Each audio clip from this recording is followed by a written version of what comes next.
ജീവശ്വാസത്തിന്റെ പര്യായമാണ് കൊമ്പ് എന്ന വാദ്യം. കൊമ്പ് കലാകാരനായ രാമാട്ട് നാരായണൻ നായരുടെ ജീവിതമാണ് ഇത്തവണ ഗ്രാൻഡ്മാ സ്റ്റോറീസിൽ. മറ്റു വാദ്യങ്ങൾ പോലെയല്ല, അക്ഷരാർത്ഥത്തിൽ ജീവശ്വാസം കൊടുത്താണ് കൊമ്പ് വായിക്കുന്നത്.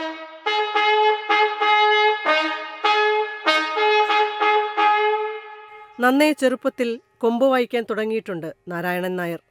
70 വർഷത്തിലേറെയായി വായനയുണ്ട്. 50 വർഷം തുടർച്ചയായി തൃശൂർ പൂരത്തിന് കൊമ്പ് വായിച്ചു. ഈ കൊമ്പ് കലാകാരന്മാർ വേർക്കില്ല, മറ്റുള്ളവർക്ക് വേർത്ത് കുളിക്കും. അപ്പൊ ഞങ്ങളുടെ ഒരു ആശാൻ പറയേ, നമ്മുടെ വയർപ്പൊക്കെ ഉള്ളിലാണെന്ന്. ശരിയത്. തൃശ്ശൂർ പൂരത്തിന് ആദ്യം കിട്ടിയ എനിക്ക് 1 രൂപയാണ് കിട്ടിയിട്ടുള്ളൂ. ശരി. പിന്നെ 50 കൊല്ലം കഴിഞ്ഞിരിക്കാൻ പോകുന്നല്ലോ. അപ്പൊ എനിക്ക് 4700 രൂപയായി. അത് ഞാൻ ഇപ്പോഴും ആ 1 രൂപ എടുത്തു വെച്ചിട്ടുണ്ട്. ആ വാദ്യക്കാരിൽ വെച്ചിട്ട് ഏറ്റവും ചെറിയ കുട്ടി ഞാനാ. അപ്പൊ തന്നെ നമുക്ക് വലിയ പ്രോത്സാഹന. സ്കൂളിൽ പോയില്ല എന്നുള്ള വിഷമം തോന്നിയിട്ടുണ്ടോ? വിഷമം തോന്നിയിട്ടുണ്ട്, പക്ഷെ ജീവിക്കണ്ടേ. അന്ന് രാജീവ് ഗാന്ധി ഉണ്ട്, അദ്ദേഹം ഒരു ഹോട്ടലിൽ, ഞങ്ങൾ താമസിക്കുന്ന ഹോട്ടലിന് അദ്ദേഹം താമസിക്കുന്നത്. അങ്ങോട്ട് പ്രത്യേകിച്ചൊന്നുമില്ല, ഞങ്ങളുടെ മരുന്ന് അങ്ങോട്ട് താമസിക്കുന്നത്. വർത്താനൊക്കെ പറഞ്ഞിട്ടുണ്ട്. വർത്താനം അങ്ങോരുടെ ഭാഷ നമുക്ക് അറിയില്ല, കണ്ടാ ചിരിക്കും. ഭക്ഷണം കഴിക്കില്ല ഒരേ മരുന്ന്. കൊമ്പിന് അന്ന് കാരണന്മാര് നിശ്ചയിച്ചിട്ടുള്ള കൊമ്പ് എപ്പോഴും ഇതുമാരെ വെച്ചാൽ കൊമ്പുകാരുണ്ടാവില്ല. പഴഞ്ചൊല്ല ഉണ്ട്, ആനക്കാരന് പെണ്ണു കൊടുക്കില്ല, വാദ്യക്കാരന് പെണ്ണു കൊടുക്കില്ല, പിന്നെ പോലീസുകാരന് പെണ്ണു കൊടുക്കില്ല. അതങ്ങനെ കേട്ടിട്ടുണ്ട്. എന്താ നിർത്തേണ്ട കാലായി, എങ്കിലും ഒട്ടും മനസ്സ് വരുന്നില്ല. അപ്പൊ ഞാൻ കണക്കാക്കി എന്താ വെച്ചാല്, ഏതായാലും ഇത്ര വയസ്സായില്ലേ, ഇനിയിപ്പോ മരിക്കേണ്ടതായിട്ട് അധികം വലിക്കേണ്ടി വരില്ല. ഇങ്ങനെ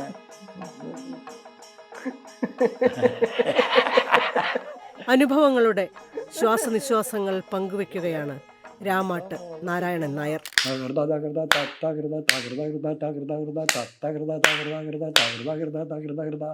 പറയാം, എന്തുവേണേ പറയാം. ഈ കൊമ്പ് വാദ്യം ഉണ്ടല്ലോ, അത് 10-70 വർഷമായി, 7 പതിറ്റാണ്ടോളമായിട്ട് വായിക്കുന്ന ഒരാളാണ്. വളരെ ചെറുപ്പത്തിൽ തന്നെ ഇത് തുടങ്ങിയിട്ടുമുണ്ട്. എന്തുകൊണ്ടാണ് കൊമ്പ് വായിക്കാൻ തുടങ്ങിയത്? വേറെ ഒരുപാട് വാദ്യങ്ങളുണ്ടല്ലോ. അപ്പോൾ പഞ്ചവാദ്യത്തിലാണെങ്കിലും മറ്റു വാദ്യത്തിലൊക്കെ ആണെങ്കിൽ കൊട്ട്, തിമില, അങ്ങനെ ചെണ്ട, മദ്ദളം, അങ്ങനെ ഒരുപാട് നമുക്ക് പെർഫോം ചെയ്യാൻ പറ്റുന്ന ഒരുപാട് വാദ്യങ്ങൾ. അതാണ് ആളുകൾക്ക് കൂടുതൽ പരിചിതമെന്ന് തോന്നുന്നു. കൊമ്പ് വാദനം എന്ന് പറയുന്നത് സാധാരണ ഞങ്ങളെ പോലുള്ള ആളുകളെയൊക്കെ സംബന്ധിച്ച് അത്ര പരിചിതമല്ലാത്തൊരു രീതിയും ഇൻസ്ട്രുമെന്റും ഒക്കെയാ. എങ്ങനെയാണ് ഈ കൊമ്പിലേക്ക് എത്തുന്നത്? എങ്ങനെയാ? അതായത് എൻ്റെ അച്ഛൻ കൊമ്പ് കലാകാരനാണ്. അവര് 2-3 തലമുറ പഴക്കമുള്ളവരാ. അച്ഛനും അച്ഛനും അങ്ങനെയുള്ള എല്ലാവരും കൊമ്പ് വായിക്കുന്ന ആളാ. അപ്പൊ എനിക്ക് ഇത് യോഗം ഉണ്ടായി. അപ്പൊ ഞാൻ വളരെ കുട്ടിയിൽ തന്നെ ഇത് കേട്ടിട്ടാണല്ലോ. അത് അപ്പൊ അച്ഛൻ തന്നെയാണ് എൻ്റെ ആശാൻ. അങ്ങനെയൊക്കെ ഇതായി. പിന്നെ ആ കാലഘട്ടം വളരെ ദാരിദ്ര്യമായിട്ടുള്ള കാലഘട്ടം അല്ലായിരുന്നു. അപ്പൊ പിന്നെ അച്ഛനും പറയാൻ വിഷമം, അമ്മയ്ക്കും പറയാൻ വിഷമം. ഞാൻ സ്വയം പറഞ്ഞു, ഞാൻ ഇനി ഈ രംഗത്ത് വന്നോളാം. അപ്പോൾ ഭക്ഷണത്തിൻ്റെ കാര്യത്തൊക്കെ വലിയ ഭക്ഷണമായിരുന്നേ. അപ്പൊ അവരും സ്വന്തം മനസ്സുകൊണ്ടല്ല പറഞ്ഞ, ഞാൻ പറഞ്ഞപ്പോ ആ ഇത് അവര് അതില് സമ്മതിച്ചു. എത്ര മക്കളായിരുന്നു? ഞാനും എൻ്റെ അനുജത്തിയുണ്ട്, 2 മക്കളായിരുന്നു. പിന്നെ അച്ഛനും അമ്മയും. അപ്പൊ അന്ന് സ്കൂളിൽ പോകുന്ന സമയത്ത് സ്കൂളിൽ പോയിരുന്നു. അത് ഈ പോകുന്ന സ്കൂളിലായിരുന്നു പോയിരുന്നത്. അതായത് ഒരു 3-ാം ക്ലാസ് വരെ പഠിച്ചു. അത് കഴിഞ്ഞപ്പോ നിർത്തി. പിന്നെ ഈ രംഗത്തേക്ക് വന്നു. അപ്പൊ ഒരു 11-12 വയസ്സിൽ തുടങ്ങി ഈ പരിപാടി. അപ്പൊ അത് പ്രോഗ്രാമിനൊക്കെ പോണം എന്ന് വിചാരിച്ചിട്ടാണോ, നമുക്കിത് വായിക്കണം എന്ന് തോന്നിയിട്ടാണോ ഇത് ആദ്യം വായിച്ചു തുടങ്ങി? അതല്ല, ഇപ്പൊ അങ്ങനെ ഇപ്പൊ അച്ഛൻ ഈ കലാകാരനാണ്, പ്രസിദ്ധിയായിട്ടുള്ളൊരു ആളാണ് അച്ഛൻ, കലാകാരനാ. അങ്ങൊരു എത്രയോ. അച്ഛൻ്റെ പേര് വട്ടേക്കാട്ട് കൃഷ്ണൻ എന്നാണ്. അങ്ങൊരു ദേശം കിഴക്കുംപാട്ടേരിയാണ്, തൃശ്ശൂര്. അവരും പാർമികമായിട്ട് കുറെ ബന്ധം ഉള്ളതാണ് അവര്. അപ്പൊ അങ്ങനെയായപ്പോ ഞാനും അതിൽ മെനക്കിട്ടു. അന്നും ഈ തൃശ്ശൂർ പൂരൊക്കെ വായിക്കുന്ന അച്ഛനെ അതിലൊക്കെ വായിച്ചിട്ടുണ്ടോ? അച്ഛനൊപ്പം ഞാൻ വായിച്ചിട്ടുണ്ട്. ആണോ? ഓ അത് ശരി. ഏത് പ്രായത്തില്? അതായത് ഇപ്പൊ അന്നൊരു 10-13 വയസ്സ് പ്രായത്തില്. അപ്പൊ ഞാൻ വളരെ കുട്ടിയാ. അപ്പൊ അതിലേക്ക് വെച്ച് ഞാൻ തന്നെ കുട്ടി. ആ വാദ്യക്കാരിൽ വെച്ചിട്ട് ഏറ്റവും ചെറിയ കുട്ടി ഞാനാ. അപ്പൊ തന്നെ നമുക്ക് വലിയ പ്രോത്സാഹന കുട്ടീനെ വായിക്കണമെന്നുള്ളത്. പിന്നെ ആരോഗ്യം വലിയതല്ല, കനം കുറഞ്ഞൊരു ശരീരമാണ് നമ്മുടെ. അങ്ങനെയാണ് കാര്യങ്ങൾ. അപ്പൊ എന്തോ ഇതുവരെയൊക്കെ എത്തി. അച്ഛന്റെ അടുത്ത് ചിട്ടയായിട്ട് തന്നെ പഠനം എന്നുള്ള രീതിയിൽ അങ്ങനെ തന്നെ പഠിച്ചിട്ടുണ്ട്? അങ്ങനെ പഠിച്ചിട്ടുണ്ട്. അതായത് അച്ഛൻ വേറെ കുറച്ച് ആളെ പഠിപ്പിക്കില്ലായിരുന്നു. അപ്പൊ ഞാൻ അച്ഛൻ്റെ കൂടെ പോകും. ഞാൻ കിടന്നോളും അച്ഛൻ്റെ മടിയിൽ തല വെച്ചിട്ട്. അപ്പൊ അച്ഛൻ അങ്ങനെ പറഞ്ഞോണ്ട് ഞാൻ ഇങ്ങനെ കേട്ട് ഞാനും അങ്ങനെ ആയി. അച്ഛൻ ദൂര സ്ഥലത്ത് അമ്പലങ്ങളിൽ പരിപാടിക്കൊക്കെ പോകുന്ന സമയത്ത് കൂടെ പോവായിരുന്നോ? പോവോ. അതാ ഈ 13 വയസ്സ് മുതൽക്ക് അച്ഛൻ്റെ കൂടെ പല സ്ഥലത്തേക്കും പോയിട്ടുണ്ട്. പക്ഷെ ദൂരം ഇന്ത്യ വിട്ടു പോയിട്ടില്ല. അപ്പോ കേരളത്തിൽ ഈ തിരുവനന്തപുരം, മദ്രാസ് അങ്ങനെയുള്ള സ്ഥലത്തേക്ക് പോയിട്ടുണ്ട്. കോയമ്പത്തൂര് അവിടെ നിന്ന് അങ്ങോട്ട് പോയിട്ടുണ്ട്. അന്നൊന്നും ഇത് ഇത്ര ഇതില്ല, യാത്രാധികം സൗകര്യങ്ങളില്ല. ഇപ്പൊ എത്രയോ സ്ഥലത്തേക്ക് ആളുകൾ പോണു.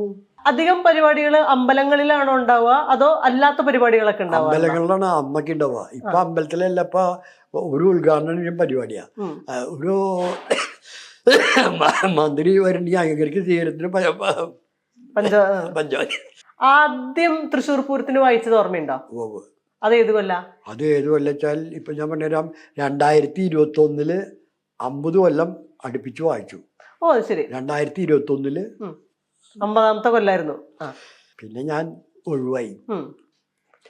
തുടക്കം തൊട്ടിട്ട് പാറമേക്കാവിന് വേണ്ടിട്ട് അച്ഛനും അച്ഛൻ്റെ ആ കുടുംബക്കാരൊക്കെ പാറമേക്കാവ് തന്നെയാണ്. ഞാനും ആ ദേശത്ത് തന്നെ വളർന്നിട്ടുള്ളത്. ഇവിടെ ജനിച്ചു പോകുന്ന കാര്യമില്ല, അവിടെയാണ് ഇതൊക്കെ ആയിട്ടുള്ളത്. പിന്നെ എപ്പോഴും ഇങ്ങനെ പരിപാടിക്കൊക്കെ പോകാൻ തുടങ്ങിയപ്പോ സ്കൂളിൽ പോയില്ല എന്നുള്ള വിഷമം തോന്നിയിട്ടുണ്ടോ? വിഷമം തോന്നിയിട്ടുണ്ട്. പക്ഷെ ജീവിക്കണ്ടേ, അതിനായിട്ട് പിന്നെ അത്രയും ദാരിദ്ര്യമായിരുന്നു ആ കാലത്തേ. അപ്പൊ അച്ഛനും അമ്മയ്ക്കൊക്കെ വിഷമം. അന്ന് പരിപാടി വളരെ കുറവാ. ഇങ്ങനെയുള്ള പരിപാടിയില്ലേ. ഇപ്പോ വാദ്യക്കാർക്ക് അത്ര പരിപാടി എന്നറിയോ, ഇരിക്കാൻ ഒഴിവില്ല. ആദ്യം കിട്ടിയ പൈസ എത്രയാന്ന് ഓർമ്മയുണ്ടോ? ആദ്യം കിട്ടിയ പൈസ ഓർമ്മയുണ്ട്. എത്രയാ? തൃശ്ശൂർ പൂരത്തിന് ആദ്യം കിട്ടിയ എനിക്ക് 1 രൂപയാണ് കിട്ടിയിട്ടുള്ളത്. അത് ശരി. പിന്നെ 50 കൊല്ലം കഴിഞ്ഞിട്ട് ഞാൻ പോകുന്നല്ലോ. അപ്പൊ എനിക്ക് 4700 രൂപയായി തൃശ്ശൂർ പൂരത്തിന്. പിന്നെ വലിയ കണക്കൊന്നും വെക്കാറില്ല. അല്ല, അത് ഞാൻ ഇപ്പോഴും ആ 1 രൂപ എടുത്തു വെച്ചിട്ടുണ്ട്. അന്ന് കിട്ടിയ 2 രൂപ. അന്ന് കൊമ്പ് വായിക്കുന്ന ആൾക്കാർക്കാണോ എല്ലാവർക്കും ഇതേ ശമ്പളം തന്നെയാണോ കിട്ടിയത്? അതും അതിന്റെ പല സ്ഥാനവും കാര്യങ്ങളും സീനിയറൊക്കെ ആയിട്ട് വരുമ്പോ എനിക്ക് ഉണ്ടാവും. അല്ലാണ്ട് ഒരേ കണക്കല്ല. ഞാൻ ഏറ്റവും ചെറിയ കുട്ടിയല്ലേ, അന്ന് എനിക്ക് ആ ചെറിയ കാശ കിട്ടിയിട്ടുള്ളത്. പിന്നെ നമ്മൾ പ്രമാണിയൊക്കെ ആയിട്ട് മാറുമല്ലോ, അത് ഏത് സമയത്താ അങ്ങനെ ആവുന്നേ? അത് പ്രമാണിയായിട്ട് ഇപ്പൊ ഞാൻ പറഞ്ഞ ഒരു 20-25 വയസ്സായപ്പോ ഞാൻ നല്ലൊരു കലാകാരനായി. പല സ്ഥലത്തേക്കും പോലും പല കാര്യത്തിന് പോലും ധാരാളം ആളുകൾ എന്നെ ആവശ്യമുണ്ടായിട്ടുണ്ട്. അപ്പോൾ അച്ഛനൊന്നും അതിന് വരാറില്ല. അച്ഛനൊക്കെ വയസ്സായി തുടങ്ങിയപ്പോൾ പിന്നെ വരില്ല. നമ്മളിപ്പോ കേരളം ഏതാനും സ്ഥലങ്ങളിൽ പോയിട്ടുണ്ട് പരിപാടിക്ക്, ഉത്സവത്തിനായിട്ടും കാര്യങ്ങളൊക്കെ ആയിട്ട് പോയിട്ടുണ്ട്.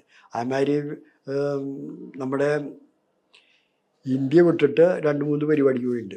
അത് ഞാൻ വായിച്ചു. റഷ്യയിൽ പോയിട്ടുണ്ട് അല്ലേ? അതെന്തായിരുന്നു സംഭവം? അവിടെ ഭാരതോത്സവത്തിന് പോയതാ. ഭാരതോത്സവത്തിന് ഞങ്ങള് കുറച്ച് അധികം ആളുണ്ടായിരുന്നു, ഒരു സംഘം ആളുണ്ടായിരുന്നു. അതില് 1 മാസം കഴിഞ്ഞപ്പോൾ അതിന് ഒരു 11 ആളെ നിർത്തി, ബാക്കിയുള്ളവരൊക്കെ പോന്നു.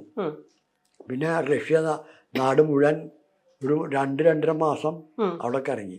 അതിലുണ്ടായിരുന്നു. അതിന് ഞാൻ ഉണ്ടായിരുന്നു. പിന്നെ ഞങ്ങളുടെ കൂടെ വന്നതിലൊക്കെ ആളിലൊക്കെ പോയി. ഒരു കൊമ്പ്, 2 തിമല, ഒരു മദ്ദളം, ഒരു അടയ്ക്ക, അങ്ങനെയുള്ള കുറച്ച് ആളുകളുണ്ടായിരുന്നു. അപ്പൊ അത് റഷ്യയില് 1957 പോയിട്ടുള്ളത്. അവിടെ എത്ര സ്ഥലത്താ പോയിട്ടുള്ളതെന്നറിയോ? എന്തൊക്കെ പരിപാടികളായിരുന്നു അവിടെ? അവിടെ അവർക്ക് ഇതൊരു കണ്ടപ്പോ ഒരു സന്തോഷം. അന്ന് രാജീവ് ഗാന്ധി ഉണ്ട്, അദ്ദേഹം ഒരു ഹോട്ടലിൽ, ഞങ്ങൾ താമസിക്കുന്ന ഹോട്ടലിന് അദ്ദേഹം താമസിക്കുന്നത്. അങ്ങോട്ട് പ്രത്യേകിച്ചൊന്നുമില്ല, ഞങ്ങളുടെ മരുന്ന് അങ്ങോട്ട് താമസിച്ചിരുന്നത്. വർത്താനൊക്കെ പറഞ്ഞിട്ടുണ്ട്. വർത്താനം അങ്ങോരുടെ ഭാഷ നമുക്ക് അറിയില്ല, കണ്ടാ ചിരിക്കും. ഭക്ഷണം കഴിക്കില്ല ഒരേ മരുന്ന്. ഭാരതോത്സവം കഴിഞ്ഞപ്പോ ഇങ്ങോട്ട് പോന്നു, അതില് രാജീവ് ഗാന്ധി പോന്നു. പിന്നെയും ഞങ്ങള് ഓരോ സ്ഥലത്ത് ഇങ്ങനെ പോയി. ഈ പരിപാടി അവിടെ പോയിടത്തൊക്കെ പരിപാടികൾ ചെയ്തു. പിന്നെ കുറെ പരിപാടി ഉണ്ടായി. പിന്നെ അവിടുത്തെ ഒരു പവർ എന്താന്ന് വെച്ചാൽ, അവിടെ റെയിൽവേയില് ഗേറ്റ്മാൻ ഉണ്ടല്ലോ, അത് സ്ത്രീകളാ. രാവും പകലൊക്കെ. അതേമാതിരി ഞങ്ങളെ കൊണ്ടുപോകുന്ന വണ്ടികളുണ്ടല്ലോ, ആ വണ്ടിയിലൊക്കെ ഡ്രൈവർമാര് സ്ത്രീകളാ. പിന്നെ ഏറ്റവും കൂടുതൽ അവിടെ സ്ത്രീകൾക്കാണ് എൻ്റെ പവർ. നല്ല സ്നേഹവും പെരുമാറ്റൊക്കെയാണ്. റഷ്യയിലല്ലാതെ പിന്നെ പുറത്തേക്ക് എവിടേക്കാ പരിപാടി? ഞാൻ സിംഗപ്പൂർക്ക് പോയിട്ടുണ്ട്. അത് ഞങ്ങൾ 2-3 ദിവസം അവിടെ പോയിട്ട് വന്നുള്ളൂ. ഇവിടുന്ന് പ്ലെയിനിൽ പോയി അവിടെ ഇറങ്ങി, അത് കഴിഞ്ഞിട്ട് അങ്ങനെ പിറ്റേ ദിവസം പരിപാടി കഴിഞ്ഞു. പിറ്റേ ദിവസം ഞങ്ങൾ പോന്നു. ഒറ്റ പരിപാടിക്ക് പോയുള്ളൂ. റഷ്യയിലാണ് പക്ഷെ കൂടുതൽ കറങ്ങിയത് അല്ലേ? 3 മാസം. മറ്റൊരു മാസം കഴിഞ്ഞപ്പോ എല്ലാവരും പോന്നു. അതിന്റെ ഫോട്ടോ ഒക്കെ എന്തെങ്കിലും ഉണ്ട് ഞങ്ങളുടെ പോയി. ഒക്കെ കിഴവന്മാരായിട്ടുള്ള ആളാ ഈ വന്നിട്ടുള്ളത്. അത് ഈ LICയിൽ ഒരു അരവിന്ദാക്ഷപരം ഉണ്ടായിരുന്നു, അങ്ങോട്ടൊക്കെ മരിച്ചു. അങ്ങോരെ കയറപ്പോഴേ ഞങ്ങൾ പോയത്. അതായത് തിരുവനന്തപുരത്ത് ഒരു എന്താ ഒരു പേര് പറയാൻ വരാം, അപ്പൊ ആ പേര് ഞാൻ മറന്നു. കാവാലം നാരായണ പണിക്കര് കേട്ടിട്ടുണ്ടോ? അദ്ദേഹമാണ് ഞങ്ങളെ കൊണ്ടുപോയിട്ടുള്ളത്. മെയിനായിട്ട് അങ്ങോരുണ്ടായിരുന്നു. അപ്പൊ അങ്ങോര് വളരെ ഇതായിട്ടുള്ളൊരു വ്യക്തിയാണ്. അപ്പൊ അങ്ങോട്ട് ഞങ്ങളുടെ കൂടെ ഉണ്ടായിരുന്നു. ഇവരെ കുറച്ച് കഴിഞ്ഞപ്പോൾ എല്ലാവരും അവിടുന്ന് പോന്നു. പിന്നെയും ഞങ്ങള് ഒരു 1.5 മാസത്തോളം അവിടെ കറങ്ങി. ആ റഷ്യ, മോസ്കോ മുഴുവൻ പോയി. എല്ലായിടത്തും പോയാലും നല്ല സ്നേഹവും കാര്യങ്ങളോ, ഭയങ്കര അവർക്ക്. മഞ്ഞുകാലത്താണോ പോയെ? മഞ്ഞുകാലത്ത്. മഞ്ഞെച്ചാൽ ഞങ്ങൾ പോയപ്പോ അവിടുന്ന് ഒത്തിരി കഴിഞ്ഞപ്പോ മഞ്ഞൊക്കെ പോയി. ഭയങ്കര മഞ്ഞായിരുന്നു. ഭക്ഷണമൊക്കെയോ? ഭക്ഷണം ക്ലിയർ ആയിട്ടുള്ള ഭക്ഷണമായിരുന്നേ. നമ്മുടെ ഇന്ത്യയിൽ കേരളത്തിലെ ഭക്ഷണമായിരുന്നു ഞങ്ങൾക്ക്. അത് പ്രത്യേകിച്ച് ഇവിടുന്ന് ഈ കാവാലം നാരായണ പണിക്കരുണ്ടല്ലോ, അങ്ങനെ അവരോട് പറഞ്ഞു. അവ വരും പച്ചരി ചോറും കൂട്ടാൻ സാമ്പാർ, അങ്ങനെ മറ്റേ ഇറച്ചി മീനൊക്കെ ഉണ്ട്, അത് ആവശ്യമുള്ളവർക്ക് കഴിക്കാം. കൊമ്പ് എന്ന് പറയുന്നത് നമുക്കിപ്പോ മദ്ദളമാണെങ്കിലും ചെണ്ടയാണെങ്കിലും ഒക്കെ നമ്മൾക്ക് കുറച്ചും കൂടി പരിചിതമാണ്. ഒരുപാട് ഇത് കണ്ടിട്ടും അതിന്റെ ഒരു രീതികളെ കുറിച്ചൊക്കെ കുറച്ചുകൂടി പരിചിതമാണ്. പക്ഷെ കൊമ്പ് എങ്ങനെയാണ് വായിക്കുന്നത് എന്നുള്ളത് ഭയങ്കര കൗതുകം തോന്നുന്ന. ഏറ്റവും വലിയ അപകടം പിടിച്ച പണിയെ കൊമ്പ്. ഈ വാദ്യത്തില് ഒരു വാദ്യത്തിലും ഇല്ല ഇത്ര അപകടം പിടിച്ച പണി. എന്താ അപകടം എന്ന് പറയുന്നത്? അതായത് ഈ കൊമ്പ് കലാകാരന്മാര് വേർക്കില്ല, മറ്റുള്ളവർക്ക് വേർത്ത് കുളിക്കും. അപ്പൊ ഞങ്ങളുടെ ഒരു ആശാൻ പറയേ, നിങ്ങളൊന്നും വയർക്കില്ലടാ, ഞാനും വയർക്കില്ല, നമ്മുടെ വയർപ്പൊക്കെ ഉള്ളിലാണെന്ന്. ശരിയത്. 5 വായും എടുത്തിട്ട് ഇങ്ങനെ വിളിക്കണേ, ഊതുമ്പോഴും പറ്റില്ല. പല്ല് താറാറായി കഴിഞ്ഞാൽ പറ്റില്ല. പല്ലും നാവും ഒരേ മാതിരി ഇരിക്കണം. ഇതിങ്ങനെ ഉണ്ടല്ലേ, ഇങ്ങനെ നിൽക്കണം. മറ്റത് ചണ്ടോട്ടില് അധ്വാനം ഇല്ല, എലത്താളം കൂട്ടിൽ അധ്വാനം ഇല്ല, മദ്ദളം കൂട്ടിൽ അധ്വാനം ഇല്ല. അത് ആ ശരീരത്തിന്റെ ഒരു ചെറിയ വയ്യായി ഉണ്ടാവുള്ളൂ. ഏറ്റവും വലിയ വിഷമം ഈ കൊമ്പിനാ. ശ്വാസം കൊണ്ടായതുകൊണ്ട്. ശ്വാസം കൊണ്ട് ഇപ്പൊ ശ്വാസം ഭയങ്കരതാണ്. ഇപ്പൊ എനിക്ക് 54 വയസ്സായില്ലേ. ഇപ്പൊ എനിക്ക് ചെറിയൊരു അസുഖം വന്നുപോയിട്ടുണ്ട്. ഈ പണ്ട് കാരണന്മാര് പറയും, എന്താണെന്നറിയോ, കൊമ്പില് ഉടമ്പൻ എന്ന് പറയും. കൊമ്പില് ഉടമ്പൻ, അത് കൊമ്പ് വായിച്ചു കഴിഞ്ഞാൽ ഉടമ്പ് പുറത്തേക്ക് വീഴുന്നു. അതനുഭവമാണത്. എനിക്ക് അനുഭവമുണ്ട്. ഇപ്പം എനിക്ക് കുറച്ചു നേരം ഊരി കഴിഞ്ഞാൽ കീഴ്പോട്ട് വലിയ ബുദ്ധിമുട്ടാ. എന്താ നിർത്തേണ്ട കാലായി, എങ്കിലും ഒട്ടും മനസ്സ് വരുന്നില്ല. ഇത് ഏകസുഷിരവാദ്യമാണല്ലോ, ഒറ്റ സുഷിരമുള്ള. അത് ഈ ഒരു കൊമ്പ് മാത്രമേ അങ്ങനെ ഉള്ളൂ തോന്നുന്നു. മറ്റ് സുഷിരവാദ്യങ്ങൾക്ക് വേറെ കുഴലിനൊക്കെ സുഖമാണ്. കുഴലിന് എന്താന്ന് വെച്ചാൽ അതിനൊരു പുല്ലുണ്ട്, ആ പുല്ലിൽ ഇങ്ങനെ ഇതിങ്ങനെ ആക്കാം. അത്ര അധ്വാനം ഇല്ല. പേടത്താളം കൂട്ടുന്ന വലിയ അധ്വാനം ഇല്ല, മദ്ദളം കൂട്ടുന്ന വലിയ അധ്വാനം ഇല്ല. പക്ഷെ മദ്ദളൊക്കെ ഏറ്റി നടക്കണം. തീമല, ചെണ്ട, അതൊക്കെ നല്ല ആയാസമുള്ള ജോലിയാണ്. ഏറ്റവും വലിയ ജോലി ഇതാണ്, കൊമ്പാണ്. ഇത് ശരിക്കും അകമ്പടി വാദ്യം എന്നാണല്ലോ പറയാ. മറ്റ് ഇൻസ്ട്രുമെന്റ്സിന് അല്ലെങ്കിൽ മെയിൻ ആയിട്ടുള്ള ഇൻസ്ട്രുമെന്റ്സിന് അകമ്പടിയായിട്ട് ഇതാക്കുന്നത്. അപ്പൊ നമ്മുടെ റോൾ എന്താ ശരിക്കും അതില്? ഇപ്പൊ പഞ്ചവാദ്യം നടക്കുന്നു, അല്ലെങ്കിൽ പഞ്ചാരിമേളം നടക്കുന്നു, പാണ്ഡ്യമേളം നടക്കുന്നു, അതില് കൊമ്പിന്റെ ഒരു സ്ഥാനം എന്താ ശരിക്കും? അതായത് കുഴലും ഇടത്താളുണ്ടല്ലോ, അവര് ഏതാനും സമയത്ത് ഇത് ഉപയോഗിക്കുന്നുണ്ട്. ഈ പഞ്ചായത്തിനായാലും മേളത്തിനായാലും. പഞ്ചായത്തിന് കുഴലില്ല, മേളത്തിന് ഉണ്ട്. കൊമ്പിന് അന്ന് കാരണന്മാര് നിശ്ചയിച്ചിട്ടുള്ള കൊമ്പ് എപ്പോഴും ഇതുമാരെ വെച്ചാൽ കൊമ്പുകാരുണ്ടാവില്ല. അത്ര അധ്വാന. അതുകൊണ്ട് അവർക്ക് ഇടയ്ക്കിടയ്ക്കേ ഉള്ളു. അതിന് പറ്റില്ല, ഭയങ്കര ബുദ്ധിമുട്ടുള്ള കാര്യമാണ്. അപ്പോ ഈ എഴുത്താൾക്കാരത്തിന് കാര്യം കുഴപ്പമില്ല, കുഴലുകാരന് കുഴപ്പമില്ല, കൊമ്പുകാരനതല്ല. കൊമ്പുകാരൻ ഇപ്പം തുടങ്ങി ഇങ്ങനെ ആയിക്കഴിഞ്ഞാൽ വലിയ ബുദ്ധിമുട്ടാ. ഇപ്പൊ ഈ പാണ്ടി എന്ന് പറഞ്ഞിട്ടില്ലേ, പാണ്ടി ഒലമ്പളും ഇങ്ങനെ പൂരത്തിനൊക്കെ ഒലമ്പില്ലേ, അതന്നെ ഇപ്പോ ഞങ്ങൾക്ക് ഭയങ്കര അധ്വാന. മറ്റത് ഇതിന് മുന്നുള്ള കലാകാരന്മാരുണ്ടല്ലോ, കാരണന്മാര്, അവര് ഞങ്ങളുടെ ഇത് നോക്കിയിട്ട് അവര് ഇത് ചെയ്യാം. ഇപ്പോഴുള്ള ആള് അവര് എന്തോ ചെയ്യണു, ഒരു കണക്കില്ലാണ്ട് ഇങ്ങനെ ചെയ്യും. ഞങ്ങളിപ്പോ ഇത് ഊതി തുടങ്ങിയാലേ അതിന് പഴുത് വന്ന ബുദ്ധിമുട്ടാണ്. അപ്പോ ഞങ്ങൾ പിന്നെ ചിലപ്പോൾ നിർത്തും, അതിനെ മുഴുവൻ പറ്റില്ല. അപ്പൊ അതിൽ കുറച്ച് ആളുണ്ടെങ്കിൽ ഇടയ്ക്കിടയ്ക്ക് ഓരോരുത്തർക്ക് നിർത്തും. മറ്റത് അങ്ങനെയല്ല, ഒരു 10-45 കൊല്ലം മുമ്പുള്ള പ്രമാണികളൊക്കെ ഉണ്ടല്ലോ ഈ ആളില്, അവരൊക്കെ ഞങ്ങളുടെ ഇത് നോക്കും, ഞങ്ങളുടെ അധ്വാനം നോക്കും. ഞങ്ങളിങ്ങനെ റിങ്ങില്ലേ, അതിങ്ങനെ വിളിച്ചു കഴിഞ്ഞാൽ ഇങ്ങനെ ആയിക്കഴിഞ്ഞാൽ അപ്പോഴേക്കും ഞങ്ങൾക്ക് ഇതായി. അപ്പൊ അവര് ഇന്നത് ചെയ്യില്ല, ഇന്നത്തെ പ്രമാണികളായി ചെയ്യില്ല, അവര് ഇങ്ങനെ ഒലമ്പും. എങ്ങനെ പണിയാവാം, അത്ര തന്നെ. അന്ന് അങ്ങനെയല്ല, അന്നത്തെ കലാകാരന്മാര് ദൈവങ്ങളെ മാതിരിയുള്ള ആളല്ല, സത്യതന്ത്രം കാര്യങ്ങളൊക്കെയാണ്. ഇപ്പൊ ഇവർക്ക് റീം ഇങ്ങനെ ഉണ്ടല്ലോ. ഇപ്പോഴൊരു ഇങ്ങനെ കൊണ്ടാടിയിട്ട് കഴിഞ്ഞാ പിന്നെയും അപ്പൊ അതിന്റെ ഇടയിൽ നമ്മള് വായിച്ചോണ്ടിരിക്കണം. അതിൽ പഴുതുണ്ടാവാൻ പാടില്ല, നിക്കില്ല. അപ്പൊ ആള് ചിലവര് നിർത്തും, ചിലവര് ഇതാവും, അങ്ങനെയൊക്കെയാണ്. പഞ്ചവാദ്യത്തിലാണെങ്കിൽ 11 കൊമ്പുണ്ടാവുമല്ലോ. അത് നമുക്ക് ഒറ്റയ്ക്ക് ഒരാൾക്ക് ചെയ്യാൻ പറ്റുന്ന ഒരു സംഗതിയാണോ ഈ കൊമ്പ് എന്ന് പറയണത്? ഒറ്റയ്ക്ക് പഞ്ചവാദ്യം അവസാനിക്കണവരെ ചെയ്യാൻ പറ്റില്ല. അതല്ലേ, പിന്നെ ആ പഞ്ചവാദ്യം കഴിഞ്ഞാൽ ആള് മരിച്ചു പോകും. മനസ്സിലായ? ഇപ്പൊ ഒരു 11 കൊമ്പുണ്ടെങ്കിൽ ഒരു മൂന്നാള് വീതാണ് വായിക്കുക.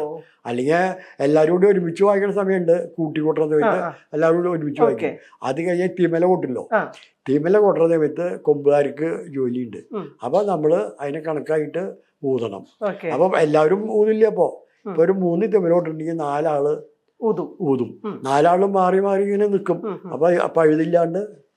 ഈ തിമിലയും കൊമ്പാണല്ലേ കോമ്പിനേഷൻ, അല്ലാണ്ട് മദ്ദളവും കൊമ്പുമില്ല. അല്ല, മദ്ദളത്തിന് കൊമ്പായിട്ട് വലിയ ബന്ധമില്ല.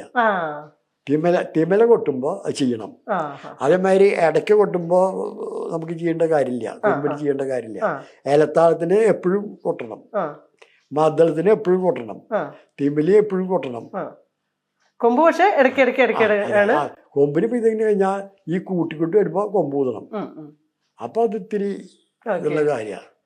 ഇതിനകത്ത് ഇപ്പൊ ബാക്കി ഇൻസ്ട്രുമെന്റ്സിലൊക്കെ ഒരു മനോധർമ്മം പ്രയോഗിക്കാനുള്ള ചാൻസുകൾ ഉണ്ടല്ലോ. ബാക്കി എല്ലാ ഇൻസ്ട്രുമെന്റ്സിലും ഒരു കലാകാരന്റെ മനോധർമ്മം അനുസരിച്ചിട്ട് ആ സിറ്റുവേഷനൊക്കെ അനുസരിച്ചിട്ട് കൂട്ടുകയും കുറയ്ക്കുകയും ഇംപ്രവൈസ് ചെയ്ത് വായിക്കുകയൊക്കെ ചെയ്യാം. കൊമ്പിൽ അങ്ങനെ സാധ്യതയുണ്ടോ? മനോധർമ്മം വെച്ചാൽ നമ്മൾ പഠിച്ചു, പിന്നെ നമ്മുടെ ഇഷ്ടപ്രകാരം അതിന്റെ യുക്തിമാർക്ക് ചെയ്യാം. പണ്ട് സമ്മതിക്കില്ല കാരണന്മാര്. ശരി, അവര് പറഞ്ഞ മാതിരി ചെയ്യണം, അതേപോലെ തന്നെ ചെയ്യണം. അല്ലാണ്ട് ഇപ്പൊ മനോധർമ്മം എന്തെങ്കിലുമൊക്കെ ചെയ്യുന്നുണ്ട് ആള്, പക്ഷെ അതൊന്നും വകുപ്പില്ല. നമുക്ക് നമ്മുടെ ആശാന്മാരും അവരുടേതായിട്ടുള്ള ആളുടെ കൂടി നമുക്ക് ഒരുമിച്ചുണ്ടാവില്ലേ. അപ്പൊ അവര് പറഞ്ഞു തരും, ഇന്ന മാതിരി ഊതാൻ പറയും, അവര് ഊതി കാണിച്ചു തരും. അപ്പൊ അതേമാതിരി നമ്മൾ ഊതണം, ആണ് അതിന്റെ ശരി. ഇതിനകത്ത് സ്വരങ്ങൾ വളരെ കുറവല്ലേ? ഇതിൽ സ്വരമില്ല, സായും പായും മാത്രം അല്ലേ? അത് പേന്ന് പറയും, പിന്നെ പെപ്പേ പേ എന്ന് പറയും. ഇതിപ്പോ ഈ ചുണ്ടും നാവും പല്ലും കൂടിയാണ് ഈ പരിപാടി. അതിന്റെ എന്തെങ്കിലും വന്നു കഴിഞ്ഞാൽ വിചാരിച്ച വരി വരില്ല. നാവിന് ഭയങ്കര അധ്വാനം ഉണ്ട് അല്ലേ? പിന്നെ നാവും പല്ലും ചുണ്ടും വേണം അതിന്. അത് എങ്ങനെ നമ്മളത് പറയുകയാണോ ചെയ്യണേ? അറിയാ, ഞങ്ങൾ പഠിച്ചിട്ടുള്ളതല്ലോ, പഠിച്ചത് നമ്മുടെ മനസ്സിലുണ്ടല്ലോ. അത് നമ്മള് ചുണ്ടുമ്പിലും നാവുമ്പലും വരും. അപ്പൊ അതിങ്ങനെ ഓതും കാര്യം. കൊമ്പുണ്ടാക്കുന്നതും അതൊക്കെ കണ്ട് അറിയോ? അത് ഉണ്ടാക്കുന്നത് എങ്ങനെയാ വെച്ചാല്, പണ്ടൊക്കെ എങ്ങനെയാ വെച്ചാൽ നല്ല വെള്ളോട്, ഒറിജിനല് വെള്ളോടാ. വെള്ളോടിന് വ്യത്യാസമുണ്ട്. ആ വെള്ളോടില് വെള്ളി കൂട്ടും, ഓട് കൂട്ടും, പിച്ചള കൂട്ടും. അപ്പൊ മെയിനായിട്ട് അത് എന്നിട്ട് വാർത്തെടുക്കുകയാണ് ചെയ്യുന്നത്. അതിപ്പോ മൂന്നെണ്ണായിട്ട് മൂന്ന് ഭാഗമായിട്ട് അതിനിപ്പോ ഒരേമാതിരിയായി ശരിയാവില്ല. അത് ചെറിയ മുറി, പിന്നെ നടുമുറി, പിന്നെ കാളാഞ്ചി, അങ്ങനെ ഇതാണ് 3 ഭാഗങ്ങളാണ്. അപ്പൊ അത് അതിന്റെ പറ്റി അപ്പൊ നമുക്ക് വിളിച്ചിട്ട് ഇങ്ങനെ ചുണ്ടുകൊണ്ടൊക്കെ. അതുകൊണ്ട് എനിക്ക് പാടുണ്ട്. പക്ഷെ എനിക്ക് പാട് കുറവാ, ബാക്കിയുള്ളവർക്ക് ഭയങ്കരമായിട്ട് പാടുണ്ട്. നമുക്കതെന്താ നമ്മളത് വായിച്ചു വെച്ചാൽ അങ്ങനെ ചെയ്തിട്ടേ. ഈ കൊമ്പില് ഒരു ചരട് കെട്ടൂല്ലേ, അതെന്തിനു കെട്ടണതാ? അത് അതിന്റെ ഉപയോഗം ഉണ്ടോ അതിന്? ഉപയോഗമൊന്നുമില്ല. അത് ഒരു സ്ട്രെയിറ്റ് അങ്ങനെ കാണുമ്പോഴൊരു ഭംഗിക്ക് വേണ്ടിട്ടാണല്ലേ, ഉടുക്കിലൊക്കെ കിട്ടുന്ന പോലെ. ഇത് ഒരു 400 കൊല്ലം പഴക്കണ്ടതിന്. അത് ശരി. ഇതെവിടെ നിന്ന് കിട്ടിയതാ? ഇത് ഈ കൊല്ലംകോട് എന്ന് പറഞ്ഞ സ്ഥലമില്ല, പാലക്കാട്. അവിടുത്തെ ഒരു ആള് നമുക്ക് വേണ്ടപ്പെട്ട ഒരാളായിരുന്നു. അങ്ങോര് മരിച്ചപ്പോ അങ്ങോരുടെ മകനോട് പറഞ്ഞു അവന് കൊടുക്കണത് ഇതന്നാത്. ഇപ്പൊ കിട്ടിയതാ? ഇത് കിട്ടിയിട്ട് ഒരു 10-40 കൊല്ലം ഉണ്ടാവണം. അന്ന് തൊട്ടിട്ട് ഈ കൊമ്പിൽ മാത്രം വായിക്കുന്നത്, മാറ്റിയിട്ടേ ഇല്ല? പുതിയത് മേടിച്ചിട്ടില്ല? പിന്നെ മേടിച്ചിട്ടില്ല. പിന്നെ ഇതല്ലോ, ഇതിന്റെ പേരാണ് ഇത് ഊത്തായി മുറി. എങ്ങനെ? ഊത്തുവായി മുറി. ഇത് നടുമുറി. ഇത് കാളാഞ്ചി. ഓക്കെ. ഇതെങ്ങനെയാ അതായി കഴിഞ്ഞിട്ട് എനിക്ക് കയ്യിന് ഭയങ്കര വേദനയുണ്ട് പോ. ആണോ?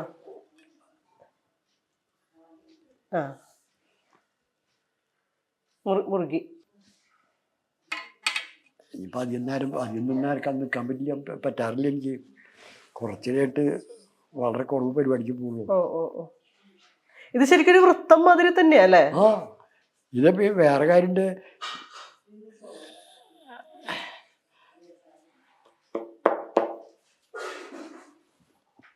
കണ്ടോ, ഇങ്ങനെ പിടിക്കും.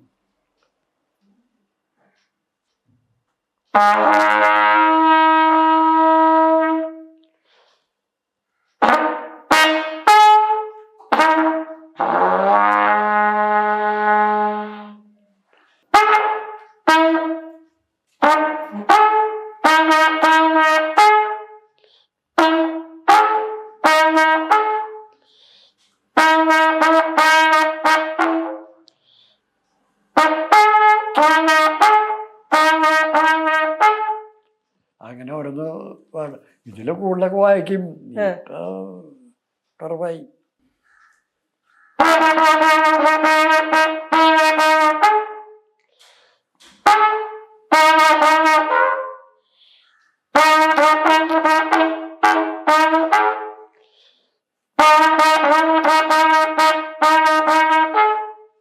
അങ്ങനെയൊക്കെ ഓരോന്നും പറയും. ഇത് ശരിക്കും വർത്തമാനത്തിന്റെ ഒരു സ്വഭാവം ഉണ്ടല്ലേ ഇതിന്? അതിപ്പോ നാവും ചുണ്ടും ഉണ്ടല്ലോ, ഇത് അപ്പൊ നമ്മള് സംസാരിച്ചില്ല, മനസ്സിലുണ്ടല്ലോ, അതങ്ങനെ ഇതിൽ വരും. അങ്ങനെ കുട്ടിക്കാലത്ത് ഇങ്ങനെ ആശാന്മാര് പഠിപ്പിച്ചായിരുന്നതേ. അങ്ങനെ തന്നെയാണോ പറഞ്ഞ് നമുക്ക് തന്നിട്ടുള്ള സംസാരമാണെന്നാണോ പറഞ്ഞേക്കണേ? അതായത് അവരിങ്ങനെ താളം കൊട്ടിയിട്ട് ആദ്യത്തത് തട്ടേ ആണ് ആദ്യം അതിന്റെ ശബ്ദം. പിന്നെ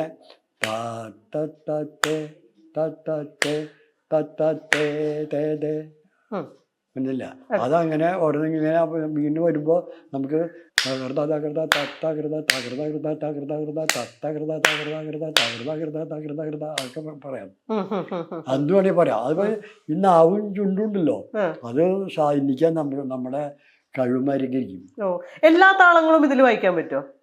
അത് ചമ്പട, അടന്ത, ചമ്പ, ത്രിപുട ഇതൊക്കെ വായിക്കാൻ പറ്റില്ല. പക്ഷെ അതൊക്കെ നല്ല ഇത് വേണം. ഒറ്റ സ്ട്രെച്ചിലെ എത്ര നേരം നമുക്ക് വായിക്കാൻ പറ്റും? ഒറ്റയ്ക്കാ, ഒറ്റ പ്രാവശ്യം എത്ര നേരം വായിക്കാൻ പറ്റും? അത് വായുവിന്റെ ബലമായിരിക്കും. ഞാനിപ്പോ നമ്മുടെ അമ്പലത്തില് വായിക്കുന്നുണ്ട്, കുറെ നേരം നിൽക്കാൻ പറ്റില്ല. അതായത്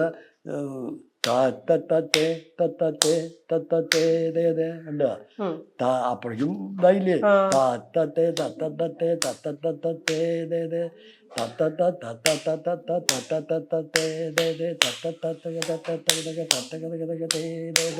കണ്ടില്ലേ? അത്രയും നേരം ശ്വാസം പിടിച്ചു വെക്കണമല്ലോ അല്ലേ? അപ്പൊ അങ്ങനെ രണ്ടാളുണ്ടെങ്കിൽ കുഴപ്പമില്ല, മാറി മാറി മാറി മാറി. ഒറ്റയ്ക്ക് വലിയ ബുദ്ധിമുട്ടാണ്. ഈ പറ്റ് എന്ന് പറയില്ലേ, പറ്റ്, അതെന്ന് വെച്ചെന്താ? അതാണ് ഈ പറ്റ് ഞാൻ പറഞ്ഞത്. പറ്റ് ഞാൻ പറ്റിന്റെ ചെറിയൊരു ഇത് ഞാൻ പറഞ്ഞു തന്നതാ. അതിപ്പോ ചെമ്പട പറ്റാണിത്. ചെമ്പട പറ്റ് അത് ഈ അടിയന്തരത്തിനൊക്കെ ഒറ്റയ്ക്കാക്കി അതേ ചെയ്യാൻ പറ്റുള്ളൂ. അടന്തിയും ചമ്പിയും പഞ്ചാരിക്കൂറൊന്നും ഇതിൽ പറ്റില്ല. അത് 2 ആളോ 3 ആളോ ഉണ്ടാവണം. ഞാനിപ്പോ പറഞ്ഞുതരാം, ആ താണിക്കുടത്തൊരു പരിപാടി ഉണ്ട്, അവിടെ വേലടിക്കാൻ ചടങ്ങുണ്ട്. ആ ചടങ്ങില് കൊമ്പ് മാത്രം. അതായത് നമ്മുടെ തലമുറയുടെ 3 തലമുറ മുമ്പ് നടന്നിരുന്നത് അവിടെ ആ താണിക്കുടത്ത്. അപ്പൊ അതിന്റെ ഇങ്ങോട്ട് വന്നിട്ട് ഈ അവിടുത്തെ പൂരത്തിന്റെ 3 ദിവസം മുമ്പ് ഈ അമ്പലത്തില് ഈ 2-3 ആളായിട്ട് ഇങ്ങനെ പോയി. അപ്പോ മാത്രം, അതെ, കൊമ്പ് മാത്രം ജോറായിട്ട് ഊതാൻ പറ്റും. അപ്പൊ എനിക്കിപ്പോ പറ്റില്ല. പിള്ളേര്, നമ്മുടെ ഒപ്പമുള്ള പിള്ളേര് മുമ്പ് ചെയ്തിരുന്നോ? പിന്നെ ഇപ്പൊ ഈ ഇതായില്ലേ, അപ്പൊ നമ്മുടെ പിള്ളേരൊക്കെ നല്ല ഉത്സാഹമായിട്ട് ഞാൻ അതില് ഇതായിട്ട്. ഇപ്പൊ എത്ര വയസ്സായി? എനിക്കിപ്പോ 84 വയസ്സായി. അപ്പോ അതങ്ങനെ അത് അവിടെ ശബ്ദം കേട്ട് കഴിഞ്ഞാൽ കന്ന് പൂട്ടില്ല, പെര കെട്ടില്ല, കൊയ്യില്ല, പറമ്പിൽ ഒരു പണി ഉണ്ടാവില്ല. പിന്നെ ആ പൂരം കഴിഞ്ഞിട്ടുണ്ടാവുള്ളൂ. തുടക്കമാണിത്. അതെ, അമ്പലത്തില് ഊതി കഴിഞ്ഞാൽ നമ്മുടെ കുറെ ആളുകൾക്ക് അറിയാം. അത് കഴിഞ്ഞാൽ അടുത്തൊരു ദേശത്ത് അവിടെ ഊതും. അവിടെ ചെന്ന് കഴിഞ്ഞാലും അപ്പൊ കഴിഞ്ഞാൽ കഴിഞ്ഞു. അങ്ങനെ ഒരു 6 ദേശത്ത് പോവും. അങ്ങനെ അവസാനിപ്പിക്കും. ഇപ്പൊ ഞാൻ തന്നെയായിരുന്നു. അപ്പൊ ഇത്തരം ഉണ്ടായില്ല. ഇപ്പൊ അതിപ്പോ ഗംഭീര പരിപാടിയായി. ഞാൻ തന്നെയാകുമ്പോ എനിക്ക് ചെറിയ പറ്റുള്ളൂ.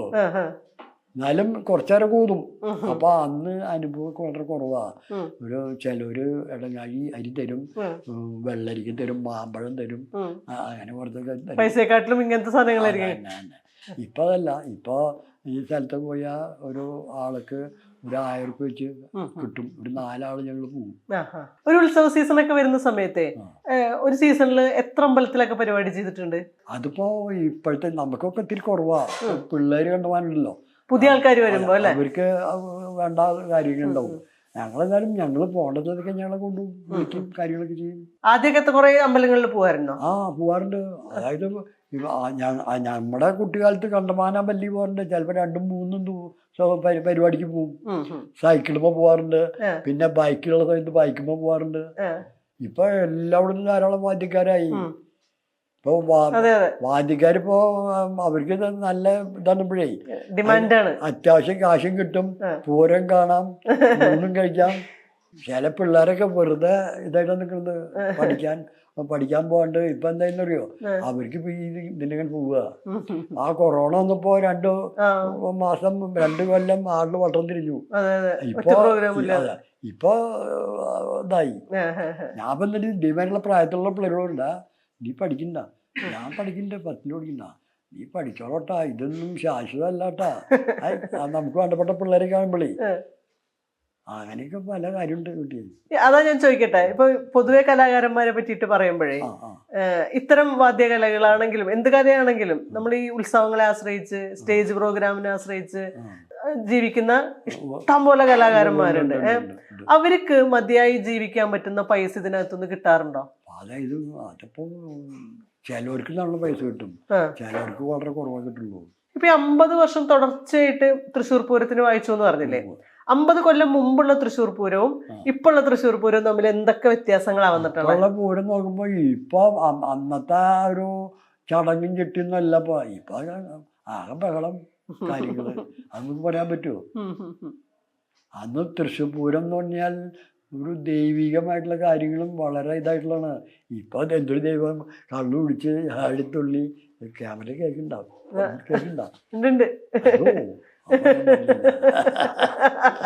അല്ല, ആളിങ്ങനെ ധാരാളം ഉത്സാഹമല്ലേ ഇപ്പോ. എപ്പോഴും എലഞ്ഞിത്തറ മേളത്തിന്റെ ഒക്കെ നമ്മള് വിഷ്വൽസ് കാണുമ്പോഴും അവിടെ പോയിട്ട് കണ്ടിട്ടുള്ളതൊക്കെ വെച്ചിട്ട് ആളുകൾ ഇങ്ങനെ ഭയങ്കരമായിട്ട് ആസ്വദിക്കുമല്ലോ. അങ്ങനെ നമ്മുടെ മുമ്പിൽ നിന്നിട്ട് നമ്മുടെ താളത്തിനനുസരിച്ച് നമ്മുടെ വായിക്കുന്നതിനനുസരിച്ചിട്ടൊക്കെ ആളുകളുടെ റെസ്പോൺസ് വരുമ്പോഴേ നമുക്ക് എന്താ തോന്നുക?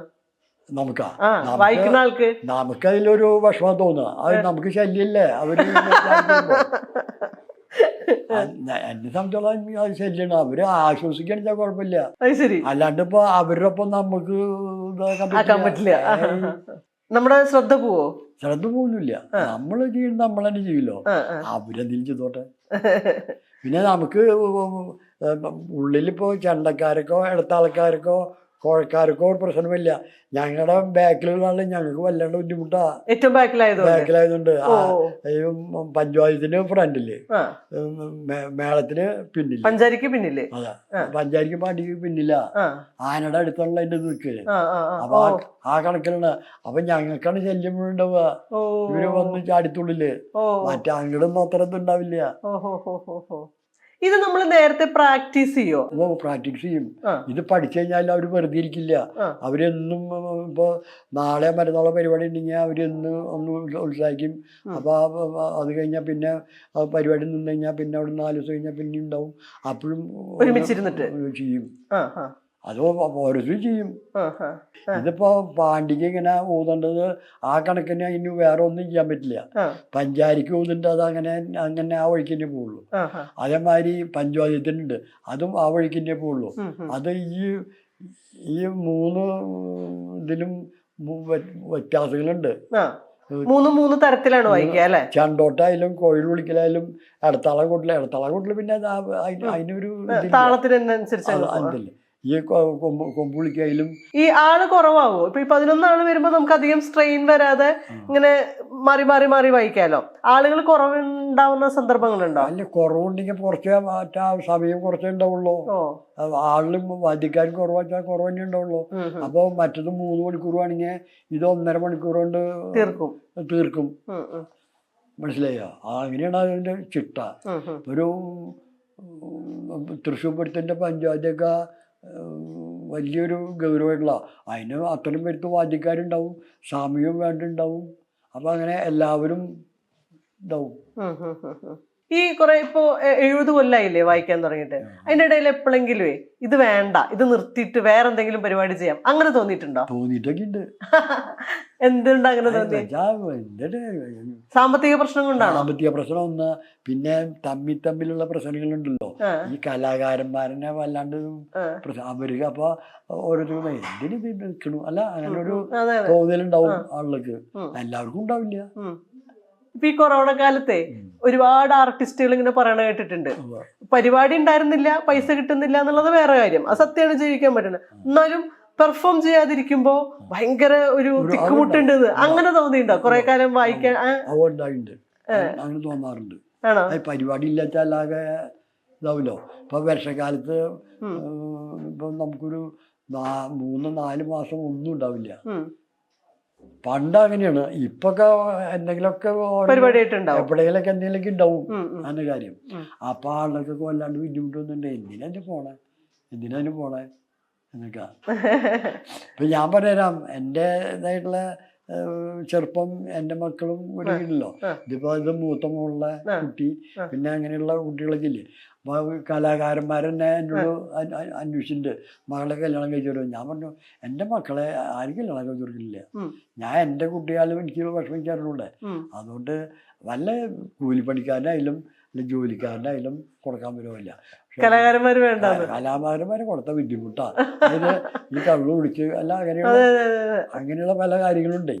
പഴഞ്ചൊല്ല തന്നെയുണ്ട്, ആനക്കാരന് പെണ്ണു കൊടുക്കില്ല, വാദ്യക്കാരന് പെണ്ണു കൊടുക്കില്ല, പിന്നെ പോലീസുകാരന് പെണ്ണു കൊടുക്കില്ല. അല്ല അങ്ങനെ കേട്ടിട്ടുണ്ട്. ആ അപ്പൊ ഇത് ഇങ്ങനെയുള്ളത് എന്റെ മനസ്സിൽ തോന്നി. ഇപ്പൊ എന്താ വെച്ചാ ഇപ്പൊ കലാകാരന്മാർക്ക് വേണ്ട കാശാ. അതെ, നിറച്ച് പ്രോഗ്രാംസ് ഒക്കെ, പ്രോഗ്രാമുണ്ട്, കാര്യങ്ങളൊക്കെ ഉണ്ട്. എത്ര മക്കളാണ്? 4 മക്കള്. മക്കളാരെങ്കിലും ഈ കലാരംഗത്തേക്ക് വരണം ആരായിരുന്നു? വേണ്ടാന്ന് പറയേ. അതെന്തേ? ഒരു മോൻ, അവന് വലിയ താല്പര്യം. ഞാൻ നീയേ എന്തിലായിരുന്നു താല്പര്യം? അതിനെ കൊമ്പ് വിളിക്കാനൊക്കെ താല്പര്യം. വിളിക്കുമായിരുന്നോ? അറിയുമായിരുന്നോ? ഞാൻ കാണിച്ചു കൊടുത്തിട്ടില്ലത്. ഇലത്താളം കൊട്ടാൻ വലിയ ഇഷ്ടമാണ്. അവന് മതളം കൊണ്ടുപോകണം, മതളം കൊണ്ടാനും വലിയ ഇഷ്ടമാണ്. അപ്പൊ ഞാൻ മൊത്തത്തിൽ തോന്നിയെന്ന് വെച്ചാല്, നീ ഇതിന് നിക്കണ്ട, നീ പഠിച്ചോ, പഠിച്ചിട്ടൊക്കെ ജോലി ചെയ്താൽ മതി. അപ്പൊ എന്താ വെച്ചാ ഇപ്പൊ ഇനിയിപ്പോ ഇപ്പോഴതാ നമുക്കിത് കൊണ്ടുപോകാൻ പറ്റുന്ന വിചാരിക്കുന്നു വേണ്ട. ഇതുകൊണ്ട് ജീവിക്കാൻ പറ്റുന്ന ഉറപ്പില്ല. ഉറപ്പിക്കണ്ട. എന്താ പറഞ്ഞാൽ കാലഘട്ടം വളരെ ഇതല്ലേ, അതുകൊണ്ട് വേണ്ടെന്ന് പറഞ്ഞു മക്കളുടെ അടുത്ത്. അവനോട് വേണ്ടാന്ന് പറഞ്ഞു. അതിപ്പോ മര്യാദയ്ക്ക് ശമ്പളം മേടിക്കുന്നുണ്ട്, എല്ലാ മാസവും ഒരു കിട്ടുന്നുണ്ട്. പിന്നെ ഈ 4 ആൾക്കും ഒരു പൊട്ട സമ്പ്രദായവും ഇല്ല, കള്ളു കുടിക്കലോ അല്ലെ യാതൊരു ഇതുമില്ല. അപ്പൊ തന്നെ ഇതായില്ലേ. കള്ളു കുടിച്ച് നോക്കിണ്ടോ? കുടിച്ചില്ല, ഞാൻ കുടിക്കാറൊന്നുമില്ല. പൊതുവെ ആർട്ടിസ്റ്റുകളെ ഒന്നിച്ചു ഈ വീഡിയോയിൽ കുറച്ച് ഇതാ ഉണ്ടായിരുന്നു, അത് എപ്പോഴും ഉണ്ട്. അതായത് അവരൊക്കെ ചീത്ത പറയും. അപ്പൊ ഞാൻ കണക്കാക്കി എന്താ വെച്ചാല്, ഞാൻ ഇത്ര വയസ്സായില്ലേ, ഇനിയിപ്പോ മരിക്കേണ്ട സമയത്ത് അധികം വലിക്കേണ്ടി വരില്ല. ഇങ്ങനെ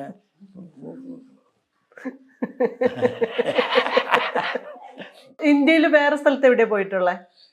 ഡൽഹിയിൽ പോയിട്ടുണ്ട്. അതെന്ത് പരിപാടിക്കായിരുന്നു? അവിടെ അയ്യപ്പമുളക്കിൽ പോയിട്ടുണ്ട്. ഓ ശരി. വിശാഖപട്ടണം പോയിട്ടുണ്ട്. അതൊക്കെ അയ്യപ്പമുളക്ക? അയ്യപ്പമുളക്ക്.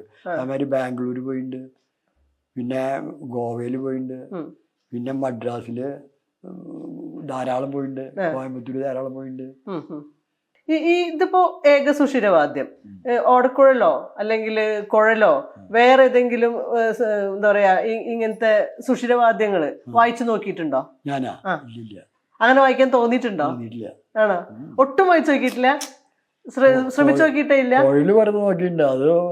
അത് അഭ്യാസം ഇല്ലെങ്കിൽ കേൾക്കില്ല, ശബ്ദവും കേൾക്കില്ല. തന്നെയാണ് ഞാൻ ചെയ്തുള്ളൂ. പിന്നെ ഞാൻ ഇടത്താളം കൊട്ടിയിട്ടുണ്ട്, അത് കുഴപ്പമൊന്നുമില്ല. അതെ, നമ്മുടെ തൊഴിലിന് ഏറ്റവും വലിയത് നമുക്ക്, അല്ലാണ്ട് വേറെ ഒന്നും തോന്നാറില്ല. പുതിയ ഒരെണ്ണം വാങ്ങിക്കാഞ്ഞത്? പുതിയതോ? പുതിയത് വാങ്ങിച്ചാൽ അത്ര നന്നാവില്ല. ഇതിൽ വിശ്വാസമാണ്? ഇതിന് വിശ്വാസമാണ്. ഇത് എത്ര കാലമായി വായിക്കാൻ തുടങ്ങിയിട്ട്? ഇത് വായിക്കാൻ തുടങ്ങിയിട്ട് ഞാൻ പറഞ്ഞുതരാം,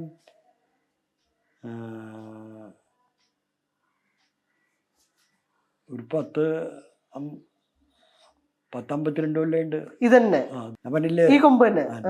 ഒരു കാച്ചാങ്കുറിച്ചി പാലക്കാട് നിന്നില്ലേ, അവിടുത്തെ ഒരാള് തന്നാ എനിക്കത്. മാറ്റാനേ തോന്നിയിട്ടില്ല? മാറ്റാൻ തോന്നിയിട്ടേ ഇല്ല? മാറ്റാൻ തോന്നിയിട്ടില്ല. പിന്നെ എന്റെ കയ്യില് ഒരു വെള്ളിക്കൊമ്പുണ്ടായിരുന്നു. വെള്ളിക്കൊമ്പ് വെച്ചാൽ അങ്ങനെയല്ല, പാർമിക്കാവില് അടിയന്തരമുള്ള സമയത്തേ. അപ്പൊ ഈ കൊമ്പ് അവിടെ കൊണ്ടുവയ്ക്കും, ഇതല്ല വേറെ കൊമ്പ്. അപ്പൊ അതങ്ങനെ കൊണ്ടുവച്ച് കഴിഞ്ഞാൽ ആ പുഷ്പാഞ്ജലി ഇല്ലേ, പുഷ്പാഞ്ജലി ഹാള്, ആ പുഷ്പാഞ്ജലി ഇരുന്നത് കരിമ്പറ്റ ഓമനമ്മയുടെ വീടാ. അവിടെ ഈ കൊമ്പ് പ്ലേറ്റ് ചെയ്യണ, അല്ല കൊമ്പല്ല, എല്ലാ സാധനങ്ങളും പ്ലേറ്റ് ചെയ്യുന്ന ഒരു പരിപാടി ഉണ്ട്. അപ്പൊ അതിലിങ്ങനെ അവര് ചെയ്യും. ഞാൻ അത് ശ്രദ്ധിക്കാറില്ല. പക്ഷെ ആ മേനോ എന്നെ പറ്റിച്ചു.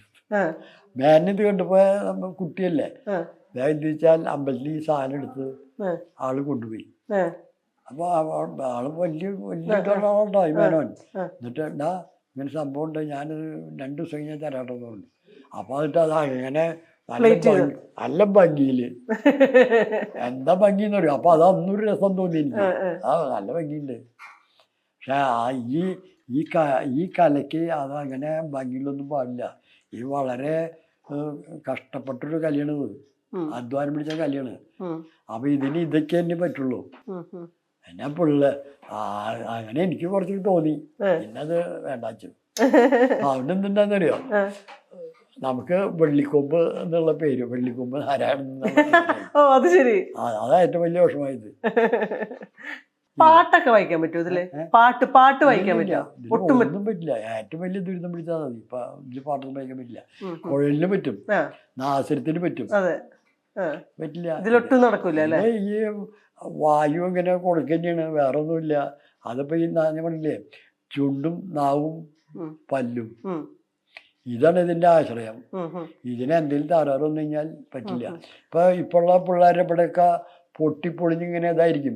പക്ഷെ അവര് ചില നേരത്തെ അവർക്ക് ചെയ്യാൻ പറ്റില്ല. അതൊന്ന് ഇതാവാണ്ട് നമുക്ക് എപ്പോ നോക്കിയാലും പൊട്ടിയുണ്ടോ? ചെറുപ്പത്തില് ചുണ്ട് പൊട്ടിയുണ്ട്. ഒറ്റാൾക്ക് ഇങ്ങനെ ഇത് കാണില്ല. എല്ലാവർക്കും ഇവിടെ നല്ല പാടാ. ചെറിയ പാടുണ്ട്. ഇവിടെണ്ടില്ലേ ഒരു തഴമ്പുണ്ട് ഇവിടെ. അവരെന്നെ പറയാ ആരണ്ട എന്തുട്ടാ ഒരു പാടുമില്ല.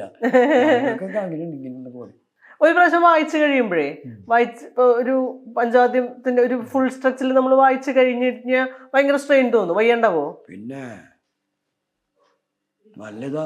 ഇപ്പൊ നമുക്ക് വയസ്സായിപ്പോ പിള്ളേർക്കൊന്നും വയ്യായി ഉണ്ടാവില്ല. പിള്ളേരെ ആ കാലത്ത് എനിക്കൊരു പ്രശ്നം ഉണ്ടായിരുന്നില്ല. നമ്മുടെ കാരണന്മാരെ നമ്മള് സഹായിക്കാറുണ്ട്. വയസ്സായവരുണ്ടാവല്ലോ. ഇപ്പൊ വയസ്സായിരുന്നവർക്ക് മൈൻഡല്ല, ലോകം മാറി. അപ്പൊ അത് നമ്മളെ മൈൻഡ് ചെയ്യുന്നില്ല. നമ്മളെ കൂടെയുള്ള ആൾക്കാരും മൈൻഡ് ചെയ്യില്ല. പിന്നെ അത്രയും കൊടുത്തുള്ള പിള്ളേരൊക്കെ ചെയ്യും. അതിലും വളരെ കുറവേ ഉണ്ടാവുള്ളൂ. പാട്ടൊക്കെ കേൾക്കാറുണ്ടോ? പാട്ടൊക്കെ കേൾക്കാറുണ്ട്. എങ്ങനത്തെ പാട്ടുകളാ കേൾക്കുക? അതിപ്പോ നല്ല ശാസ്ത്രീയമായിട്ടുള്ള പാട്ട് ഉണ്ടല്ലോ. അതിന്റെ സിനിമ പാട്ടൊന്നും എനിക്ക് കേൾക്കാറില്ല, ഇഷ്ടമല്ല. ശാസ്ത്രീയമായിട്ട് സംഗീതം അതൊക്കെ കേൾക്കാറുണ്ട്. അതേമാതിരി ഡാൻസ്, ക്ലാസിക്കൽ ഡാൻസുകള് അതൊക്കെ കാണാറുണ്ട്. വലിയ ഇഷ്ടമാണ്. പാട്ട് പാടാറുണ്ടോ? പാട്ട് പാടാറില്ല. ശാസ്ത്രീയ സംഗീതം തന്നെ ഇല്ല, കുറച്ച് ഇല്ല. നമുക്ക് ഈ പാട്ട് തന്നെയുള്ളൂ. സിനിമ കാണാറുണ്ടോ? സിനിമ കാണാറുണ്ട്. ഇപ്പൊ ഒന്നും ഈ TV ഒന്നും പിന്നെ സിനിമ കണ്ടില്ല. നാടകങ്ങളോ ഉത്സവപ്പറമ്പിൽ എന്തായാലും നാടകം ഉണ്ടാവുമല്ലോ, അത് കാണലുണ്ടോ? അത് കാണാറുണ്ട്. ഇഷ്ടാണോ? അത് കാണാറുണ്ട്.